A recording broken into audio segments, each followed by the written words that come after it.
आइए, आज जो मैं बात करने जा रहा हूं वो एक महत्वपूर्ण और ज्वलंत मुद्दा है। उस पर बात करने जा रहा हूं, उस पर विचार भी आप कर सकते हैं। मैं बात करने जा रहा हूं औरंगजेब की कब्र। आप जानते हो कि विश्व हिंदू परिषद और बजरंग दल औरंगजेब की कब्र को हटाने के लिए राज्यव्यापी आंदोलन कर रही है। हमें यह देखना है कि आपके एग्जाम में इस संबंध में कौन से क्वेश्चन बन सकते हैं और किस तरीके से इसको हम डिजाइन कर सकते हैं। क्लियर? चलिए स्टार्ट करते हैं। अपने ये ध्यान देना कि क्वेश्चन बनते कैसे हैं। औरंगजेब की कब्र।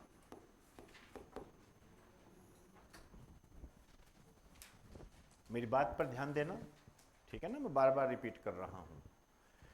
देखिए, जब औरंगजेब की कब्र की बात आ रही है तो आपको थोड़ी सी जानकारी ये होनी चाहिए कि इसकी उत्पत्ति कैसे हुई। ये मांग क्यों बढ़ रही है कि औरंगजेब की जो कब्र है इसको हटाया जाए। इसके पीछे का जो कारण है, एक फिल्म, छावा फिल्म। इस फिल्म में जो संभाजी महाराज थे, शिवाजी के जो पुत्र थे, उनको गिरफ्तार करके उनको जो यातना दी गई, इसमें औरंगजेब का एक क्रूर रवैया हमारे सामने आया तो लोगों की भावनाएं क्या है, भड़क उठी।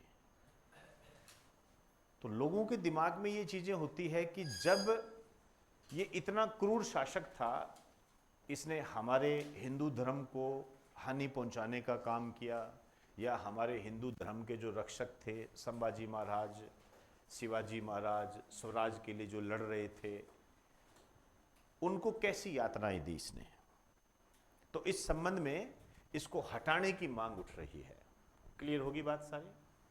तो एक तो आपको यह ध्यान रखना है कि ये जो छावा फिल्म है, ठीक है ना, इसके निर्देशक कौन है, ध्यान रखना। इसको नजरअंदाज मत कर देना बेटा, बिल्कुल भी। पुराने पेपर बता देता हूं मैं आपको।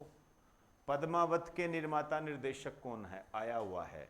आपके रेलवे का क्वेश्चन है या एसएससी का क्वेश्चन है, दोनों में इधर उधर हो सकता हूं।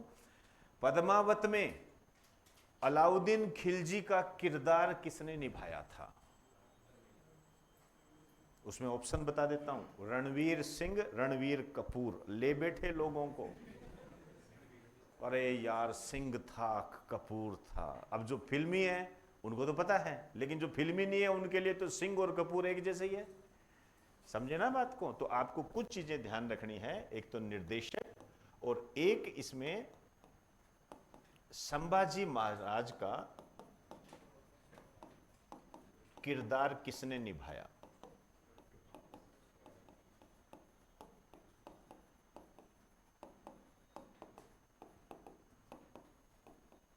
विकी कौशल।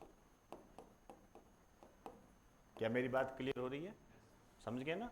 अब आ जाइए इधर इस साइड में। और आपको क्या जानना है, ये आपके लिए होमवर्क है, पता करें इसका। क्लियर? अब इधर वापस आ जाइए। औरंगजेब की कब्र। औरंगजेब जो है ये पूरा का पूरा इंपॉर्टेंट हो गया आपके। अब औरंगजेब को मैं यहां नहीं करवा सकता क्योंकि ये करंट जीके की क्लास है, लेकिन जनरल जीके में हम औरंगजेब को पढ़ते हैं और कम से कम 45 मिनट का टॉपिक होता है। औरंगजेब भारत में लगभग 50 वर्षों तक शासन किया था। 50 वर्षों तक इसका जो शासन काल है 50 वर्षों तक रहा। तो इसका काल कौन सा था, इसके समकक्ष मराठा कौन थे, ये सब बातें हम जनरल जीके में पढ़ते हैं। अब इसकी कब्र कहाँ है, ये अपने आप में इंपॉर्टेंट हो गया। तो इसकी जो कब्र है ये है औरंगाबाद में। अब हमने कहा राज्यव्यापी आंदोलन, तो कौन सा राज्य है? महाराष्ट्र। अब आपको यह जानकारी होनी चाहिए कि क्या इस संबंध में कोई नया अपडेट हमारे सामने है? बिल्कुल हमारे सामने है। क्या अपडेट है हमारे सामने? ये इसका जो नया नाम रखा गया है और नया नाम है संभाजी नगर। क्लियर? इसका नया नाम रखा गया है संभाजी नगर। तो औरंगाबाद में इसकी कब्र है। अब इसकी जो कब्र है, आपको थोड़ा सा ध्यान रखना है, इसके पास में ही एक कब्र और है, वो है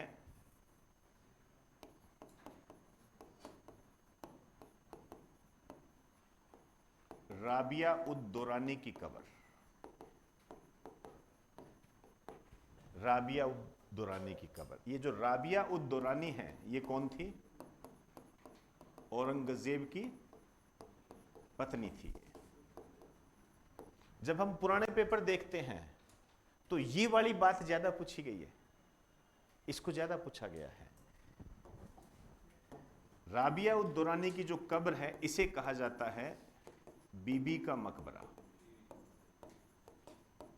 बीबी का मकबरा है, बीवी का मकबरा नहीं है, ध्यान रखें, इसको बीबी बोलते हैं। अब ये जो राबिया उद दुरानी की जो कब्र है, बीबी का जो मकबरा है, ऑब्वियसली बात है इसके निकट है, तो ये कहां होगा? औरंगाबाद में ही है। ये समझे ना बात को? ये जो राबिया उद दुरानी की जो कब्र है, बीबी का जो मकबरा है, ये औरंगजेब ने उस तरीके से डिजाइन किया था, ताजमहल की तरह, ताजमहल जैसा बनाने का प्रयास किया था।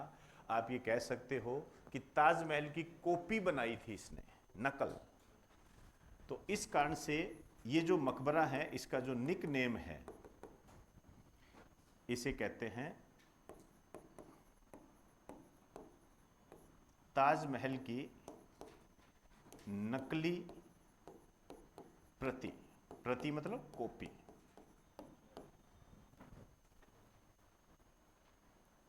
ताजमहल की नकली कॉपी बोलते हैं। और ताजमहल आप जानते हो आगरा में है, शाहजहां ने बनवाया था। क्लियर होगी बात सारी? अब ये जो मुद्दा जिस तरीके से उठ रहा है, आपको थोड़ा सा ये विचार करना है कि कितना सही है, कितना गलत है। क्योंकि देखिए, होता क्या है, आज जो भी कब्र बनी हुई है, चाहे वो बीबी के मकबरे के रूप में हो, चाहे वो औरंगजेब की कब्र के रूप में हो, चाहे वो ताजमहल के रूप में हो, किसी न किसी रूप में जो ये बने हुए हैं, वर्तमान में हमारे पर्यटन का एक हिस्सा है। और पर्यटन से हमें विदेशी मुद्रा आती है। समझे ना? आज यदि हम ये कदम उठाते हैं, जो राज्यव्यापी आंदोलन है, उसके तहत यदि हम ये कर देते हैं कि औरंगजेब की कब्र को हटा दिया जाए, ठीक है, जनमानस की भावनाओं को देखते हुए हमने कर दिया, लेकिन क्या हम इस बात की गारंटी ले सकते हैं कि अकबर की जो कब्र है, मकबरा है, हुमायूं का जो मकबरा है, या जो बीबी का मकबरा है, या इसके अलावा जो ताजमहल है, क्या उसको उखाड़ने की मांग नहीं बढ़े? भाई, जब हम पहल करते हैं किसी चीज की, तो हमें दूरदर्शिता भी तो देखनी पड़ेगी ना, तभी तो हम कर पाएंगे ये चीजें सारे। हमारे डिसीजन दूरदर्शिता पर आधारित होने चाहिए। नहीं तो हर कोई सवाल खड़ा करता है कि आपने उस समय किया था ना। तो सभी पहलुओं को देखते हुए मैंने आपको कुछ विचार करने योग्य, आपको कुछ क्लू दिए हैं, तथ्य दिए हैं, इन पर विचार कीजिए। अब देखते हैं आगे ये घटना कौन सा रूप लेती है, तो समय समय पर हम इसकी बात करते रहेंगे। फिलहाल आपके एग्जाम की दृष्टि से औरंगजेब इंपॉर्टेंट हो गया, छावा फिल्म इंपॉर्टेंट हो गई है। पुराने पेपर के आधार पर औरंगजेब जनरल जीके में हम पढ़ते हैं, 45 मिनट का टॉपिक होता है, पूरी जानकारी होनी चाहिए आपको। शाहजहां को कैद किया था, कहाँ कैद किया था, राजधानी कौन सी बनाई थी, जिंदा पीर के नाम से किसे जानते हैं, दारा शिको कौन था, धर्मत का युद्ध क्या था, दोराई का युद्ध क्या था, इसकी बहन का क्या नाम था, वो भी इंपॉर्टेंट है इसके अंदर। दक्षिण की तरफ गया था, तो दक्षिण भारत में इसने जो अभियान चलाया था दक्षिण को जीतने का, उसका नेतृत्व किसने किया था? पुरंदर की संधि मराठों के साथ 1665। समझे ना? ये इंपॉर्टेंट। कब मृत्यु हुई थी? जब कब्र आ जाए, इसका मतलब मृत्यु की बात जरूर होती है, ध्यान रखना। इसकी जो मृत्यु हुई थी 1707 के अंदर हुई थी, 1707 में इसकी मृत्यु हुई थी। समझ में आई बात सारी? क्लियर?